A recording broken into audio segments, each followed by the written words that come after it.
As the Story Grows, I'm Brian Patton. Today we welcome Christian Liljegren, CJ Grimmark, and Jonatan Samuelsson from Narnia to the podcast. Narnia's 10th record, X, is out today on Sound Pollution Records. The guys discuss being a band with a Christian message in Sweden and their experience navigating the metal scene, what led to the band's reunion, how their faith drives the lyrics and passion to keep making music, and more. Thanks so much for listening to this episode of As the Story Grows. If you're brand new to the podcast, welcome. You can find links in our show notes or at asthestorygrows.com for our mailing list, our Discord server, and our Patreon page, where $1 a month will get you early access to every episode. And if you aren't subscribed to the podcast, I would love it if you hit the subscribe button on your podcast platform of choice. Enjoy today's conversation with Narnia.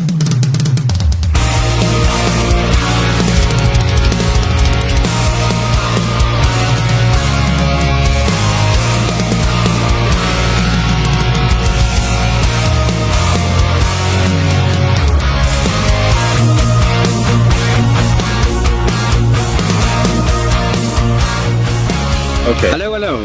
It works. Wonderful. He's loud too. Yeah. Yep. Yeah. See, a singer's always got to be the loudest one in the room, right? Yeah, exactly. All right. All right. Welcome. Thank you guys for hanging out. I appreciate it. Thank you. I want to start kind of with a big, question, I guess. So my musical background is coming up through like the tooth and nail solid state Christian metal and hardcore scene here. And like that had its own life in America and its own thing. I'm curious, being a band of faith in Sweden, what was that experience like, and what does that seem like, and how was it trying to kind of make your way in the metal world as a band of faith?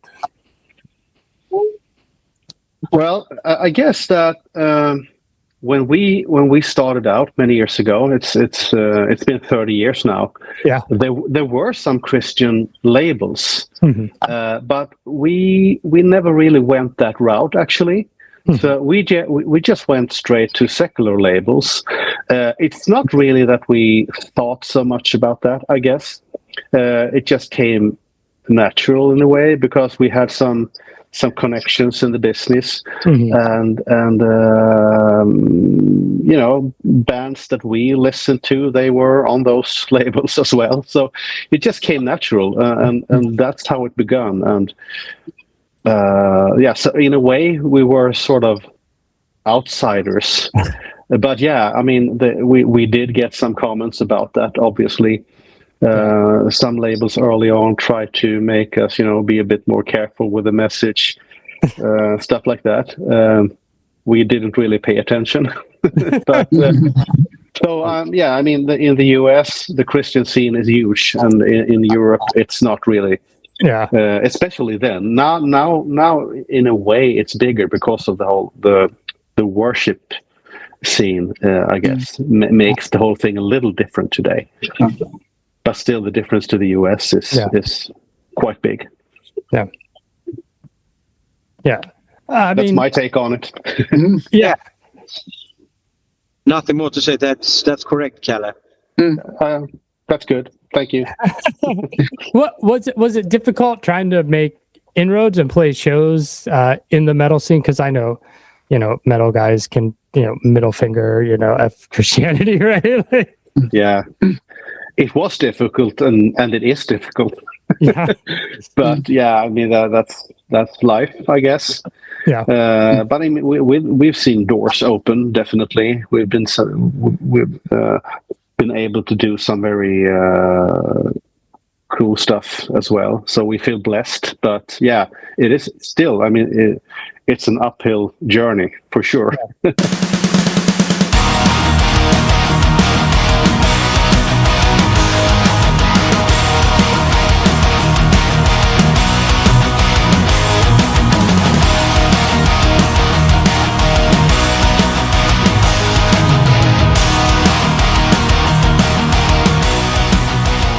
When the band decided in 2014 to kind of get back together and start playing again, what was the catalyst for that decision? Is it me again? I wasn't in the band then, Yeah, I guess it was my idea, so I guess I have to answer that as well. I mean, I think we needed a break for several reasons. Christian left the band a few years earlier, and I felt after a few years that I really, I felt wiped out more or less. I really needed a break, and I guess that after a few years, you start to think about what you actually had. Mm-hmm. You had the music, the friendship, the platform, everything, the mission. So there was a lot of things that you could actually long to get back to, if you know what I mean. So yeah, I guess that's it for me. Mm-hmm. Yeah. Yeah, then you called me and asked if I was interested to do it again, and then we made it in a new way, and I think from then it was very powerful, and still is. Yeah. I mean, since 2014, like the music industry has completely shifted. Has it been tough to kind of navigate all the ups and downs and changes, or has it made it a little easier to be a band still as you age and priorities change? We've seen changes, definitely, but I mean, there have been other changes as well. I mean, even if the business changes in one direction, there's new things coming along that we didn't have before. I mean, like for example, we really expanded in South America, which changed our focus quite a bit. And so, I mean, yeah, you can see how the record industry goes down in a way, and all of a sudden there's another door opening, like South America for us, which has meant more touring, new audiences. Sure, we do focus a bit more on Jonathan, for example, the new guy. He brings some new he brings some new blood into our camp, and he's good with social media. He's good with understanding streaming and distribution and stuff. So I guess we adapt slowly. Jonathan, how did you end up joining the band? Well, this was 10 years ago. I'm still the new guy, even though we have changed drummer since 12. But I'm the new guy. I was only Andreas Passmark, who was the bass player before me. When they have recorded the comeback album or self-titled album, I met the guys when they took photos for the album and stuff. And just after that, we took some photos with me on a stage, and we recorded 2 music videos. So I was, a temp in the beginning for the first year, and then after the first tour in Brazil, they asked if I want to join the band, and then Andreas had left the band. So I think I was in the band for 1 year or something like that. Nice. It was great. It was like joining a family. It felt like I've known them all my life. So it was great. That's awesome. I have to credit Ghost Town, that when that record came out in 23, I guess, I remember picking it up and putting it on. It was sent to me like the new one. And previously to that, not really into traditional or power metal. But that record, I listened to it and I was like, okay, this is really cool. I dig this a lot. And I've been on that journey ever since. So you guys are the reason I listen to power and symphonic metal. So wow, thank you. Ghost Town was incredible. That record, it kind of comes out of like COVID and the pandemic. What was the process of writing and creating that record? And I know, distribution and manufacturing really got screwed up by the pandemic. Yeah, I don't really remember how the pandemic affected it. We were for a certain amount of time during the pandemic, we were actually locked away from each other because we are in two different countries. So I'm sure it did affect us. But as far as writing that album and making that come together, I think it was pretty smooth, actually. So I don't think it really got screwed up by the pandemic too much. No. But so I guess it was just a natural follow-up to the reunion album and From Darkness to Light. Yeah. I guess it's a little more From Darkness to Light might drift back and forth a bit more between like different genres and stuff. And Ghost Town is a bit more centered, sort of. So maybe it's more accessible, which maybe helped you a bit. And I kind of feel like we're on the same path still on the with the new album.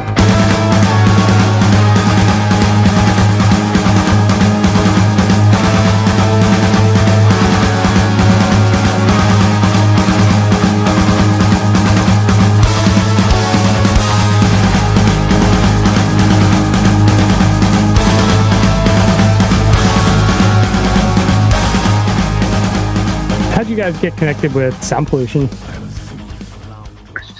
That's you guys. It's a long story.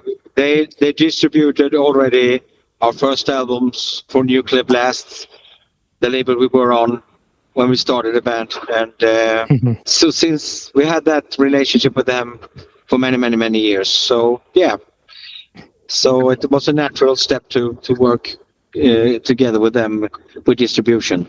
Yeah. They had good connections. Yeah. This new album is called 10. Obviously, it's the 10th full length. But was that just the reason behind the title for the record, or is there some deeper meaning? Usually, we call it X, I guess. So okay, X. But I noticed that people tend to say 10. I think X is cooler. Yeah. Yeah, we had a fight. I didn't know, actually. Okay. It was a friend of ours, actually, Martin Simpson. He suggested you got to call the album X. It's not really original because I guess there's tons of X albums out there. But to me personally, I think it's sort of it's somehow fresh for us, because it's different from our previous titles. So that's pretty much why I rooted for it. Yeah. You mentioned this record is a little more aggressive than Ghost Town. Is that just the nature of a new drummer, or were it kind of coming out of Ghost Town? Was there something driving you to be a little more aggressive musically? Not really, actually. I don't think it was intended to. I've been working quite hard on mixing stuff myself lately during the past few years, and I ended up mixing this record myself. And I guess that the mentors I have, sometimes I get the reaction from them. I think you need to push the guitars a bit more. So I guess that's something I'm looking for when I'm mixing. Okay, are the guitars loud enough now? And then I guess they turned out to be louder than Ghost Town. Yeah. So maybe that's just it. It makes it a bit more guitar oriented. But I mean, that's not a big difference. It's but still, it's there, I suppose. Yeah. Christian, you've been doing this band for 30 years. How has your approach to writing lyrics changed, and what keeps inspiring you? Same as when I started, to show Christ for people, the love of Christ to as many as possible, and it's the same for me. It's the same direction on this album with the songs where I'm most involved in, like Heaven's Calling, Ocean Wide, and one more that are really into every breath. Every breath. So so for me, it's not a big change. So what I love with this album is the big variation in styles, and also that CJ and Jonatan also use their lead vocals duties, and that makes the album more interesting to listen to. Yeah. Yeah. When I know Sweden has like it's not known for kind of the power metal side, and I've talked to some other bands where that can be a struggle. You talked about open doors in South America. Has it been, I don't know, easier to kind of connect and figure out where the band should be playing shows with, like, I don't know, streaming numbers, or is it just like, from like years of touring, like this is where we do well? Yeah, we've had so much reaction for decades from South America. It has just taken us a long time to actually get there. But we were hoping for that to happen since decades ago when they started. They started to write to us, come to Brazil. That phrase. Heard that a few times. So we knew and hoped for that to happen. But yeah, we do see streaming counts being pretty good in South America and in the US for that matter. Yeah. So yeah, that's where we have made actual tours mostly. Yeah. We do one-offs here in Europe, but in South America we actually tour. So it's a natural development, I suppose. Yeah. Band is celebrating 30 years this year, Jonatan, in the band for a decade. Obviously, the hiatus was in there, but when you look back at your career, are you surprised that you've been able to, keep it going for so long? Or, does it still feel inspiring and fresh and exciting to put out a record and get on stage all this time later? Who's going to take that? I'm talking all the time. Yeah, go ahead. Go ahead. It's me again. Oh. Yeah, actually, to be honest, we wouldn't have. We would have quit many years ago if our drive was anything. If our main drive were anything but spreading the gospel. Mm-hmm. That's the truth, because it's been quite uphill, as I told you earlier. It can be uphill business-wise, show-wise. To get 5 lives and families together, more or less, to do this. It takes a lot, and that takes motivation. And the motivation for that has definitely always been spreading the gospel. We do love music, but we wouldn't be in this for the music if it were our main drive. Yeah. Oh no. I guess we can all sign up on that. Yeah. Absolutely. And for example, our last show in Switzerland, we do invitations and pray for people and talk to them, and we see that this is the main thing for Narnia, to share the news about Jesus. And I remember when we started the band, we saw many bands from America. They used to be very upfront with the gospel, but then it was not so straightforward evangelistic way of doing it. And for us, it has always been that. We are here for a reason. We are here for a mission to share the news about Jesus and the salvation through Christ to people. And that's my driving force that we do in Narnia. And this, I think, for the whole band, that we can share this, and especially in these times. Yeah. At the end of the day, it doesn't. Your reflection on your career is like, that's the most important thing, and you've gotten to do it, and they're still doing it. It's what matters and drives you, which is great. Just great. Album's out May 29th. Looking on your website, I just see a festival in September. Is there, that plan to try to book some shows and play live? At the moment, there are so many things going on in our personal lives. Yeah.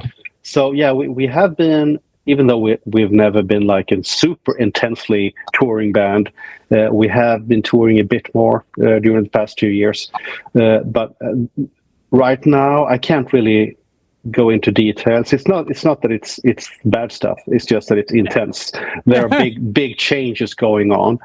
So we've been a bit careful, not actually knowing what can we do, how much can we do, and when can we do it. Yeah. So even though we have an album out that we feel proud of, we are in a situation right now where we are a bit,